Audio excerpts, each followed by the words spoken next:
Hello friends, welcome to crack DElEd CTET. आज के इस वीडियो में हम देखेंगे डीएलएड 4th सेमेस्टर के साइंस पेपर के प्रीवियस ईयर क्वेश्चंस। ये क्वेश्चंस 2016, 17 और 18 के पेपर में पूछे गए बहुविकल्पी तथा अति लघु उत्तरीय क्वेश्चंस होंगे। तो चलिए देखते हैं आज के क्वेश्चंस। जैसे कि आप देख सकते हैं तो ये 2016 के पेपर में पूछे गए बहुविकल्पी प्रश्न हैं। इसके बाद हम लोग अति लघु उत्तरीय प्रश्न भी देखेंगे। तो चलिए देखते हैं। फर्स्ट क्वेश्चन है, प्राकृतिक चयनवाद प्रतिपादित किया गया था। मतलब प्राकृतिक चयनवाद का जो सिद्धांत था वो किसके द्वारा दिया गया था। तो जैसे कि आप आंसर देख सकते हैं, डार्विन द्वारा। तो प्राकृतिक चयनवाद का सिद्धांत डार्विन द्वारा दिया गया था। डार्विन ने क्या कहा था? तो इन्होंने कहा था कि जो जीव वातावरण के साथ अनुकूलन कर लेगा वही समय के साथ जीवित रह पाएगा। तो आप ये याद रख सकते हैं। क्वेश्चन नंबर 2, निम्नलिखित में से सांद्रण विधि नहीं है। तो ऑप्शन है फेन प्लवन विधि, ऑप्शन बी चुंबकीय पृथक्करण विधि, ऑप्शन सी निस्तापन विधि, ऑप्शन डी गुरुत्वीय पृथक्करण विधि।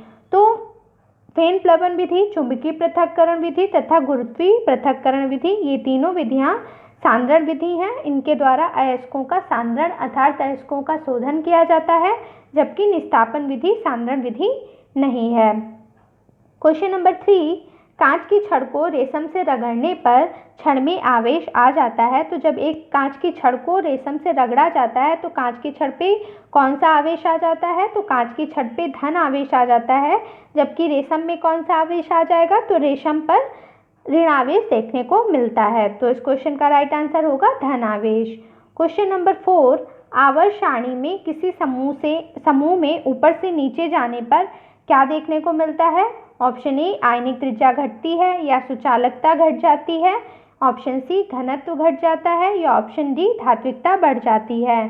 तो इस क्वेश्चन का राइट आंसर होगा ऑप्शन डी यानी धात्विकता बढ़ जाती है। तो जब किसी आवर्त सारणी में किसी समूह से ऊपर से नीचे आने पर धात्विकता बढ़ जाती है। क्वेश्चन नंबर 4, रुधिर का थक्का बनाने वाली रुधिर कणिका का नाम लिखिए। तो मुख्यतः 3 प्रकार की रुधिर कणिकाएं पाई जाती हैं। लाल रुधिर कणिका जिसे आरबीसी कहते हैं, श्वेत रुधिर कणिका जिसे डब्ल्यूबीसी कहते हैं तथा प्लेटलेट्स। तो रुधिर का थक्का कौन सी रुधिर कणिका बनाती हैं? तो प्लेटलेट्स। इस क्वेश्चन का राइट आंसर होगा ऑप्शन बी यानी प्लेटलेट्स। तो लाल रुधिर कणिकाओं का कार्य क्या होता है? तो ये रक्त में घुली ऑक्सीजन तथा कार्बन डाइऑक्साइड को शरीर के प्रत्येक अंगों में पहुंचाने का कार्य करती हैं, जबकि श्वेत रुधिर कणिका क्या करती हैं? तो ये शरीर की प्रतिरक्षा प्रणाली को मजबूत बनाती हैं तथा जीवाणुओं से लड़ने में मदद करती हैं। तो जो बाह्य जीवाणु हानिकारक होते हैं उनको नष्ट करने में ये मदद करती हैं। आप ये पॉइंट पे याद रख सकते हैं कि लाल रुधिर कणिकाओं का जीवन काल क्या होता है? तो 120 दिन का इनका जीवन काल होता है, जबकि श्वेत रुधिर कणिकाओं का जीवन काल 2 से 4 दिन का होता है। चलिए अति लघु उत्तरीय प्रश्न देख लेते हैं। तो ये 2016 के अति लघु उत्तरीय प्रश्न है। प्रश्न 6 है, दिष्ट धारा किसे कहते हैं? तो जिस धारा की दिशा और माप में परिवर्तन नहीं होता है उसे दिष्ट धारा कहते हैं। मतलब यह एक क्रम में ही चलती है धारा, तो इसलिए इसको दिष्ट धारा कहते हैं। तो इसमें दिशा और माप में परिवर्तन देखने को नहीं मिलता है। मुख्यतः धाराएं 2 प्रकार की होती हैं, दिष्ट धारा और प्रत्यावर्ती धारा। तो दिष्ट धारा में दिशा और माप में परिवर्तन नहीं होता है। क्वेश्चन नंबर 7, सर्वाहारी जंतु किसे कहते हैं? तो सर्वाहारी जंतु कौन से होते हैं? जो मांसाहारी व शाकाहारी दोनों प्रकार का भोजन कर लेते हैं उन्हें सर्वाहारी जंतु कहते हैं। क्वेश्चन नंबर 8, अयस्क के सांद्रण के दौरान गुरुत्वीय पृथक्करण विधि द्वारा किस प्रकार की अशुद्धियों को दूर किया जाता है? तो गुरुत्वीय पृथक्करण विधि द्वारा उन अशुद्धियों को दूर किया जाता है जिनका घनत्व उनकी अशुद्धियों से अधिक होता है। तो जिनका घनत्व उनकी अशुद्धियों से अधिक होगा तो उनको गुरुत्वीय पृथक्करण विधि द्वारा शुद्ध किया जा सकता है। क्वेश्चन नंबर 9, एड्स का पूरा नाम लिखिए। तो एड्स का यहाँ पे आपको फुल फॉर्म बतानी थी। तो इसकी फुल फॉर्म होती है एक्वायर्ड इम्यूनो डिफिशियंसी सिंड्रोम। तो आप ये याद रख सकते हैं, ये इंपॉर्टेंट क्वेश्चन हो गया। क्वेश्चन नंबर 10, चुंबकीय बल रेखाओं की 2 प्रमुख विशेषताएं लिखिए। तो चुंबकीय बल रेखाएं जो होती हैं इनकी आपको विशेषताएं बतानी थी। तो ये रेखाएं समांतर बल रेखाएं होती हैं और हमेशा नॉर्थ टू साउथ जाती हैं। तो चुंबकीय बल रेखाओं आपको देखने को मिलेगा कि ये हमेशा नॉर्थ से साउथ की ओर जाती हुई दिखाई देंगी। क्वेश्चन नंबर 11, 1 एम्पियर से क्या तात्पर्य है? तो 1 एम्पियर क्या होता है? तो 1 सेकेंड में प्रवाहित विद्युत आवेश की मात्रा को 1 एम्पियर कहते हैं। तो 1 सेकेंड में जितनी विद्युत आवेश की मात्रा प्रवाहित होती है उसको एम्पियर कहते हैं। चलिए देखते हैं नेक्स्ट क्वेश्चन। तो आप देख सकते हैं ये 2017 का पेपर है। तो इस 2017 के पेपर के हम लोग बहुविकल्पी तथा लघु उत्तरीय प्रश्न देखेंगे। तो क्वेश्चन 1 है, अलीसा परीक्षण क्या है? तो एलिशा परीक्षण किसका किया जाता है? Option A hepatitis, option B क्षय रोग, ऑप्शन सी एड्स या ऑप्शन डी टाइफाइड। तो एलिसा परीक्षण किसका? एड्स की बीमारी में एलिसा परीक्षण, एलिसा टेस्ट किया जाता है एड्स की जांच के लिए। एड्स की फुल फॉर्म 2016 के पेपर में पूछी गई थी, जिसका फुल फॉर्म थी acquired immuno deficiency syndrome. Question number 2 है, गैलेना किस धातु का अयस्क है? तो गैलेना लेड का अयस्क होता है। गैलेना लेड जिसको पीबी से प्रदर्शित करते हैं। तो गैलेना किस धातु का अयस्क है? तो लेड का अयस्क है। क्वेश्चन नंबर 3, वातावरण और जीवधारियों के पारस्परिक संबंधों से क्या बनता है? तो वातावरण और जीवधारियों के पारस्परिक संबंध से पारिस्थितिक तंत्र बनता है। तो इस क्वेश्चन का राइट आंसर है ऑप्शन बी यानी पारिस्थितिक तंत्र। क्वेश्चन नंबर 4, शुष्क सेल में किस पदार्थ की छड़ का प्रयोग एनोड के रूप में किया जाता है? तो जो शुष्क सेल होता है उसमें एनोड की छड़ का जो प्रयोग किया जाता है तो वह छड़ किसकी बनी होती है? ऑप्शन ए कार्बन की। तो इस क्वेश्चन का राइट आंसर है ऑप्शन ए यानी कार्बन। तो शुष्क सेल में कार्बन की छड़ का प्रयोग एनोड के रूप में किया जाता है। क्वेश्चन नंबर 5, रुधिर का थक्का बनाने वाली रुधिरकणिका का नाम लिखिए। तो जैसे कि आपने अभी देखा था कि 2016 के पेपर में भी पूछा गया था ये क्वेश्चन और 2017 के में भी पूछा गया है, इसलिए प्रीवियस ईयर क्वेश्चन बहुत ही इंपॉर्टेंट हो जाते हैं आपके एग्जाम के लिए। तो जैसे कि पिछले क्वेश्चन में देखा था, तो जो रुधिर का थक्का बनाती है रुधिरकणिका उसका नाम होता है प्लेटलेट्स। तो इस क्वेश्चन का राइट आंसर है ऑप्शन बी। चलिए अति लघु उत्तरीय प्रश्न देख लेते हैं। अति लघु उत्तरीय प्रश्न में क्वेश्चन नंबर 6 है, खाद्य जाल से आप क्या समझते हैं? तो खाद्य श्रृंखला जब सीधी ना होकर जटिल हो जाती है तो एक प्रकार के जीव कई प्रकार का भोजन या एक प्रकार जीव कई प्रकार के जीवों द्वारा खाया जाता है तो एक खाद्य जाल बन जाता है, इसलिए इसको खाद्य जाल कहते हैं। बेसिकली एक सीधी खाद्य श्रृंखला क्या होती है? तो वो एक सीधी रेखा में चलता है, जैसे कि पहले उत्पादक होगा, फिर उपभोक्ता होगा, प्रथम श्रेणी का, फिर द्वितीय श्रेणी का उपभोक्ता। परंतु खाद्य जाल में क्या होता है कि एक जीव को कई जीवों द्वारा खाया जाता है, इसलिए यहाँ अनेक प्रकार की खाद्य श्रृंखलाएं इसमें देखने को मिल जाती हैं, इसलिए यह एक जाल का निर्माण करती हैं और इसलिए इसको खाद्य जाल कहा जाता है। चलिए नेक्स्ट क्वेश्चन है क्वेश्चन नंबर 7, विद्युत के 2 सुचालक और 2 कुचालक पदार्थों के नाम लिखिए। तो विद्युत के 2 सुचालक पदार्थ कौन कौन से हो सकते हैं? सोना, चांदी, तांबा तथा एल्युमिनियम ये विद्युत के सुचालक के रूप में कार्य करते हैं, जबकि रबड़, प्लास्टिक तथा लकड़ी ये विद्युत के कुचालक के रूप में कार्य करते हैं। क्वेश्चन नंबर 8, धातु गैल्वेनीकरण प्रक्रिया क्या है? तो गैल्वेनाइजेशन प्रक्रिया क्या होती है? तो लोहे को जंग से बचाने के लिए लोहे की चादर या अन्य पात्र को पिघले हुए जस्ते में डुबा देते हैं, जिसके कारण लोहे पर जस्ते की एक पतली परत जम जाती है। इसे गैल्वेनीकरण कहते हैं या गैल्वेनाइजेशन कहते हैं। तो गैल्वेनीकरण प्रक्रिया क्या होती है? इसमें मुख्यतः धातु को संक्षारण से बचाया जाता है, धातु को नष्ट होने से बचाया जाता है। जैसे कि आप देख सकते हैं कि लोहे में जंग लग जाती है यानी उसका संक्षारण होने लगता है, तो उसको रोकने के लिए लोहे की छड़ को पिघले हुए जस्ते में डुबोया जाता है, जिससे उस पर जस्ते की एक परत चढ़ जाती है और इस प्रक्रिया को ही गैल्वेनीकरण कहते हैं। घरों में छतें बनाने के लिए प्रयुक्त लोहे की चादरों, बाल्टियों और ड्रमों को संक्षारण से बचाने के लिए गैल्वेनीकरण किया जाता है। क्वेश्चन नंबर 9, सर्वदाता एवं सर्वग्राही रक्त वर्ग का नाम लिखिए। तो मुख्यतः रक्त वर्ग कितने प्रकार के होते हैं? 4 प्रकार के, ए बी और ओ। तो इनमें से ए बी जो रक्तदाता होता है उसको सर्वग्राही कहते हैं, क्योंकि वह किसी भी रक्त वर्ग का रक्त ले सकता है और जबकि ओ को सर्वदाता कहते हैं, यानी वो किसी को भी रक्त दे सकता है। क्वेश्चन नंबर 10, विद्युत ऋणात्मकता को परिभाषित कीजिए। तो विद्युत ऋणात्मकता क्या होता है? किसी परमाणु का एक रासायनिक गुण है जो यह दर्शाता है कि वह परमाणु किसी सहसंयोजी आबंध में इलेक्ट्रॉनों को आकर्षित करने में कितना सक्षम है, इसे एक्स से प्रदर्शित करते हैं। तो विद्युत ऋणात्मकता क्या होता है? तो यह किसी परमाणु का रासायनिक गुण होता है जो कि यह दर्शाता है कि वह इलेक्ट्रॉनों को आकर्षित करने में कितना सक्षम है। क्वेश्चन नंबर 11, हेपेटाइटिस बी शरीर के किस अंग को प्रभावित करता है?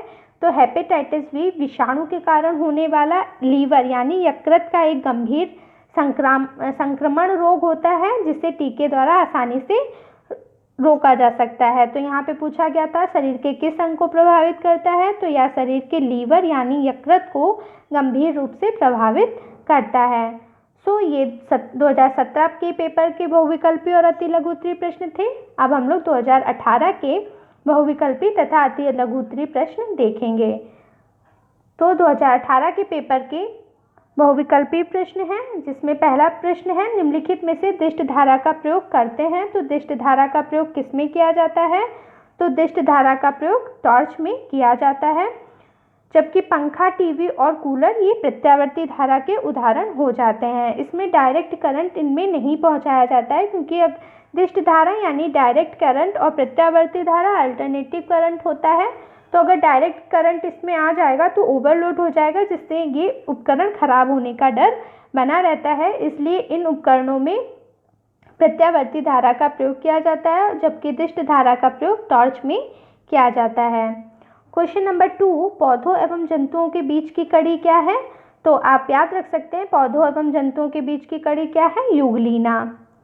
क्वेश्चन नंबर 3, चुंबकीय पदार्थ क्या होता है? तो चुंबकीय पदार्थ कौन सा है इसमें से? तो ऑप्शन ए यानी लोहा। तो लोहा चुंबकीय पदार्थ है, जबकि पीतल, तांबा, रबड़ अचुंबकीय पदार्थ हैं। क्वेश्चन नंबर 4, लाल रक्त कणिकाओं का निर्माण कहाँ होता है? तो लाल रक्त कणिकाओं का निर्माण अस्थि मज्जा में यानी बोन मैरो में होता है। इसे आरबीसी कहते हैं और इनका जीवन काल 120 दिन का होता है और इनका दूसरा नाम इरिथ्रोसाइट भी होता है। इनका मुख्य कार्य होता है शरीर के विभिन्न अंगों में ऑक्सीजन तथा कार्बन डाइऑक्साइड की मात्रा उचित मात्रा पहुंचाना। नेक्स्ट क्वेश्चन है विद्युत बल्ब में तंतु जो होता है वह किस धातु का बना होता है? तो विद्युत बल्ब में जो नीचे तंतु बना हुआ होता है, ऊपर जो तंतु बना हुआ होता है तो वह टंगस्टन धातु का बना हुआ होता है।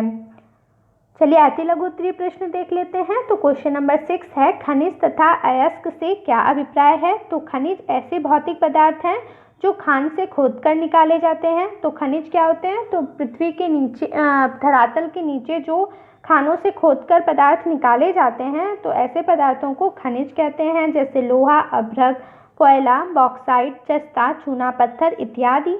अयस्क क्या होते हैं? उन शैलों को अयस्क कहते हैं जिनमें वे खनिज हों जिनमें कोई धातु आदि महत्वपूर्ण तत्व उपस्थित हो।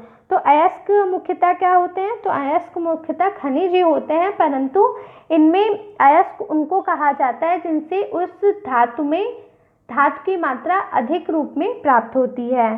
तो अयस्कों का खनन करके बाहर लाया जाता है, फिर इसका शुद्धिकरण करके महत्वपूर्ण तत्व प्राप्त किए जाते हैं। जैसे गैलेना किसका अयस्क होता है? तो लेड का। तो गैलेना अयस्क हो गया जिससे लेड धातु अधिक मात्रा में प्राप्त की जाती है। तो अयस्क मुख्यतः एक लाइन में आप कह सकते हैं अयस्क का प्रयोग मुख्य धातु प्राप्त करने के लिए किया जाता है कम खर्च पर। तो कम खर्च में अधिक मात्रा में जो धातु प्राप्त होती है जिससे, तो वो उसका अयस्क कहलाता है। जैसे लोहे का अयस्क क्या होता है? हेमेटाइट होता है। और गैलेना का अयस्क क्या होता है? लेड का अयस्क क्या होता है? गैलेना। क्वेश्चन नंबर 7, विद्युत के दो सुचालक तथा कुचालक पदार्थों के नाम लिखिए। जैसे अभी आपने देखा था 2017 के पेपर में भी पूछा गया था।